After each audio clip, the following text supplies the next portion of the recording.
In the previous podcast, we have demonstrated that feminism is a Marxist ideology designed to not only destroy the family but also ensure the ongoing war between the sexes. This has been achieved by ensuring that sex and gender are fundamentally political categories and not biological categories. Let us continue.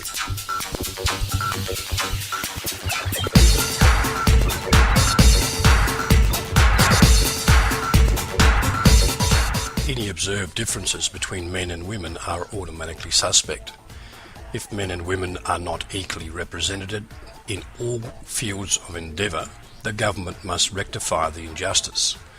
If women do more housework or childcare, this too is prima facie evidence of oppression or unfairness. Feminism gives women an inexhaustible supply of permission slips to nag husbands. Feminism also tacitly tells women what kind of man to seek as a husband. A man who will do half the housework and not stand in the way of women's career aspirations. These two ideas of male dominance and gender as a political category have been entirely destructive. These ideas have generated regulation and litigation in the public sphere and suspicion and resentment in the private sphere. Women need not believe in either of them in order to pursue their educations or careers. Both these ideas have Marxist origins.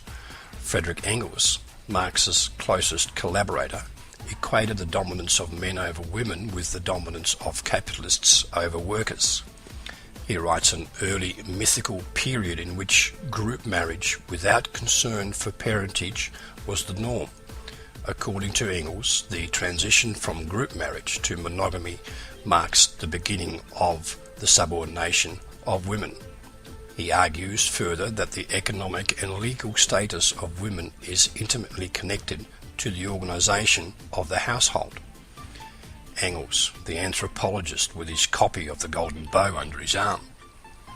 In the old and mythical communistic household, which comprised many couples and their children, the task entrusted to women of managing the cave was as much a public, a socially necessary industry as the procuring of food by men. According to Engels, what was good enough for cavemen was good enough for communists.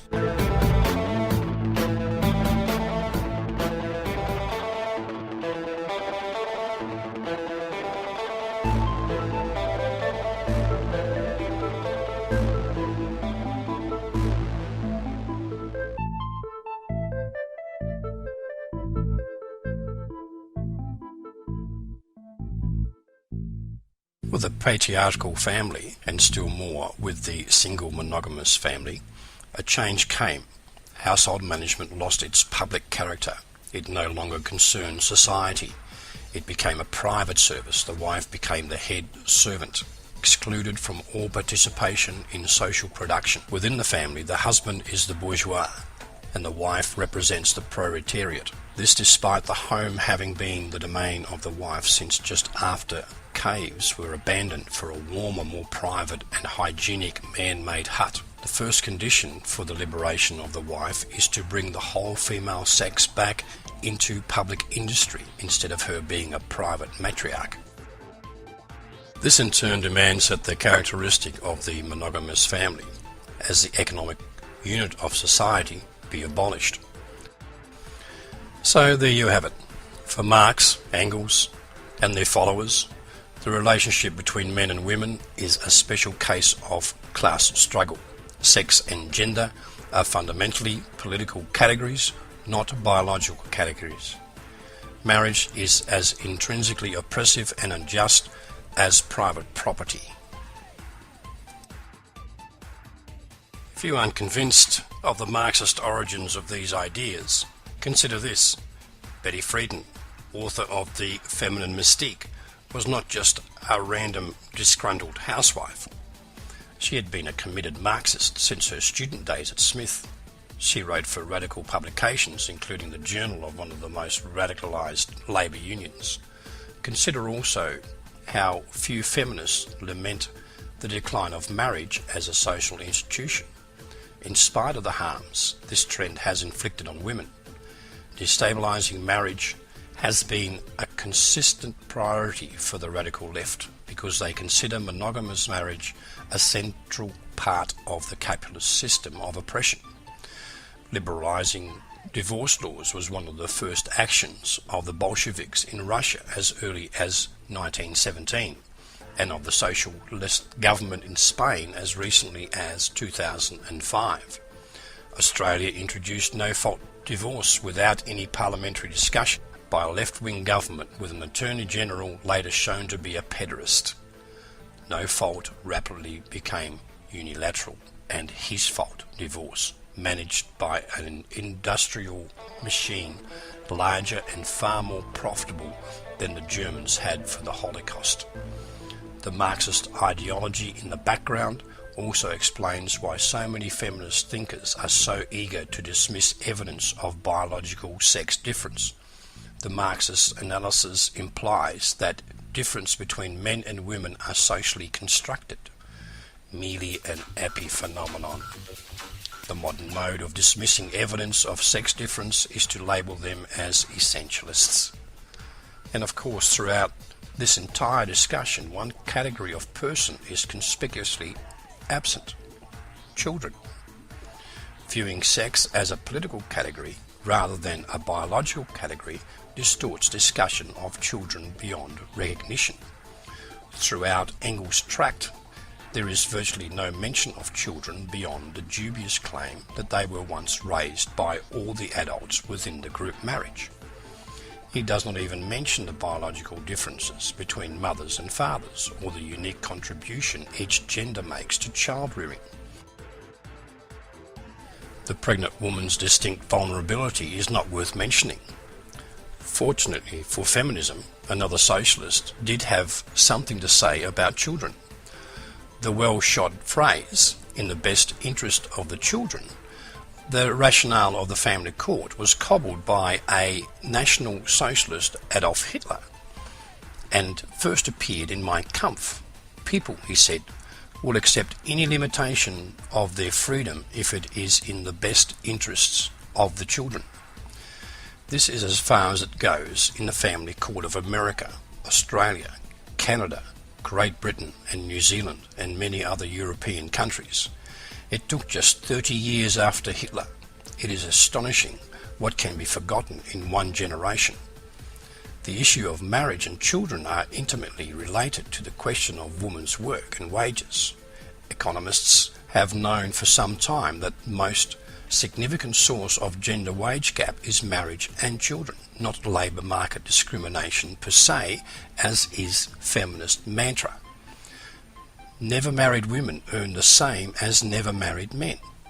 Men earn more when they get married, particularly when they become fathers. They have families to support and strive harder. Marriage and children are associated with declines in women's earnings. Women tend to reduce their commitment to the labour force and focus on meeting their children's needs in a personal way. By contrast, men tend to become more focused on their labour force performance with the arrival of children. There is no expectation upon the woman to support a husband and children as there is on a man to support a wife and children. So much for equality.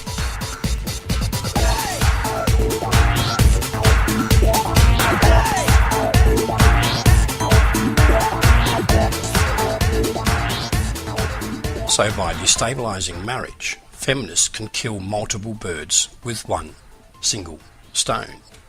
Mothers will have to keep working even if they would prefer to stay home.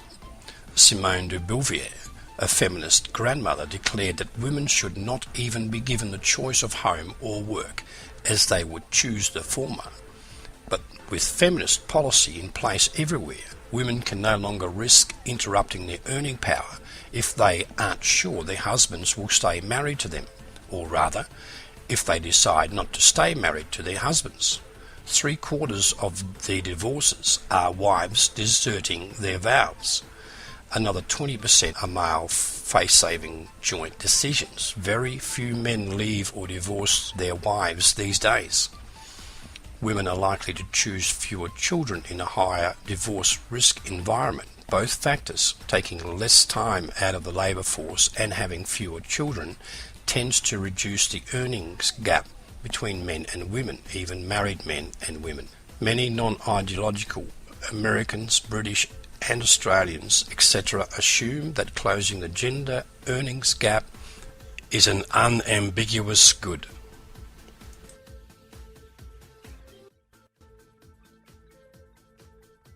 Men and women behave significantly differently in the labour force, at home and over the course of their lives.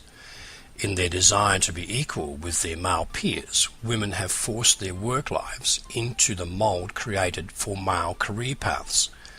Traditional male career trajectories demand the most intense investment early in life, which happens to be the time that women's bodies are more suited for pregnancy. By the time women have accomplished enough in their career to feel financially prepared for motherhood, their peak fertility is behind them. The social imperative upon men to support wives also has a marked effect on ambition and career dedication. Pursuit of high professional position is not so desired by women for such altruistic reasons, but where they do exist, they are personal to the point of narcissism. Few women strive to become master craftsmen or expert plumbers, but many complain that they are not in the boardroom. Most men are not there either, but imbue even the most mundane trade with a dignity that women barely grasp. Yet it is affirmative action programs designed for women's own career ends to detriment of men who support women and children and homes that proliferate. Thus, even the seemingly innocuous goal of income quality has many costs associated with it. So let us put a human face on some of these costs. The new mother, who would like to stay at home with her baby, but she's afraid that she and her husband might not stay married. There is huge pressure on her to be discontent with marriage and a man she loves. When she drops her baby off at daycare, tears stream down her face.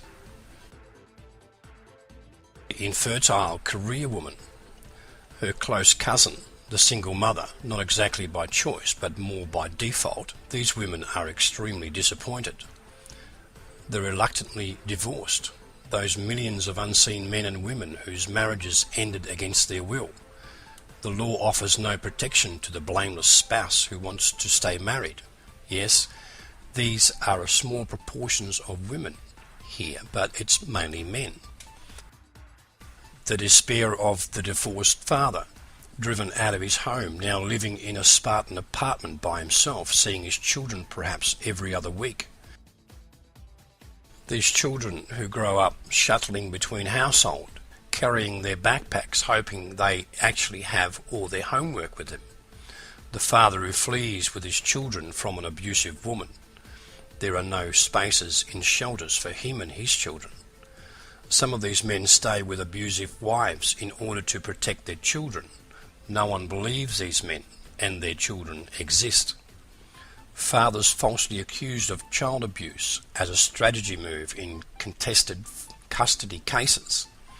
There is, as far as I can tell, no penalty for making a false accusation. The cohabiting woman who would like to get married but who can't get her boyfriend to commit. Feminism taught her to believe that men and women are identical in their desires for sex, love, marriage and children. She can't figure it out why she wants marriage and children so much more than he does.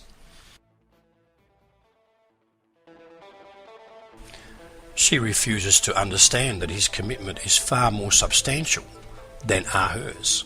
He can and is likely to lose everything when she decides to call it quits, including his children, Only 5% of mothers do not get custody. The grief and loss, confusion and loneliness of all these people must count as a cost in any honest reckoning of the costs and benefits of feminism.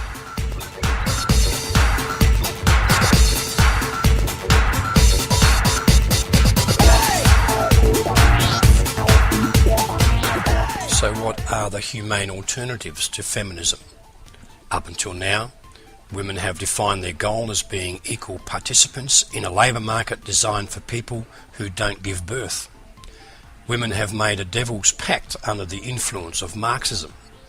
Women are allowed to participate in the public sphere as long as they chemically neuter themselves during the peak childbearing years, when our children, men and women, are the smallest and most vulnerable. We agree to place them in commercial care, that is, if we are lucky enough to have children. If she is unable to conceive when we are finally ready, professionally and financially, we agree to submit female bodies to the trauma of artificial reproductive technology, including artificially overstimulating the ovaries. The human alternative to feminism is to let go of the demand for equal incomes, with its concomitant demand that all adults work full-time all the time. It would be sane and respectful and natural to propose that we embrace our fertility. We would be better off if we accepted the reality that a woman's fertility peaks during their 20s. Women can go to college for a liberal but not necessarily vocational education, given priority to men who will be doing the bulk of the supporting and providing of and for families, including women later. Get married, have kids, let our husbands support us with gratitude and respect. Maybe later, go back to school for an advanced degree, go to work, help support the kids' college. Of course, this vision of women moving in and out of the workplace with the changing needs of their families involves an alternative vision of marriage and gender. Marriage is a lifelong institution for mutual, loving, respectful cooperation and support, rather than the unenforceable non-contract it has become. We can view gender differences not as necessary sources of conflict, but rather as opportunities for cooperation and complementarity.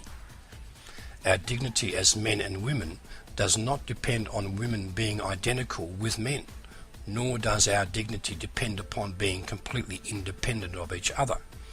Women can place education and talent at the service of our families and the community, rather than at the service of employers and egos. Rather than squeezing our childbearing around the periphery of our careers, we can integrate the natural cycles of our bodies into the core of our lives, men and women both.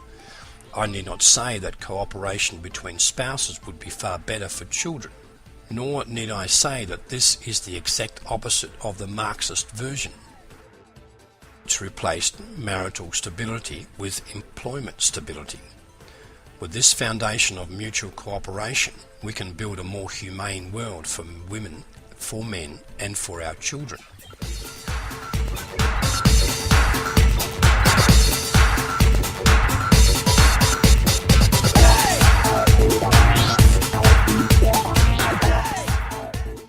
Finally, I would like to give acknowledgement to Dr. Jennifer Roback-Morse, a Senior Research Fellow at the Action Institute for the Study of Religion and Liberty, for the main structure and themes of this voicecast, and to Amfortas, the phenomenally fantastic MRA, for his helpful suggestions.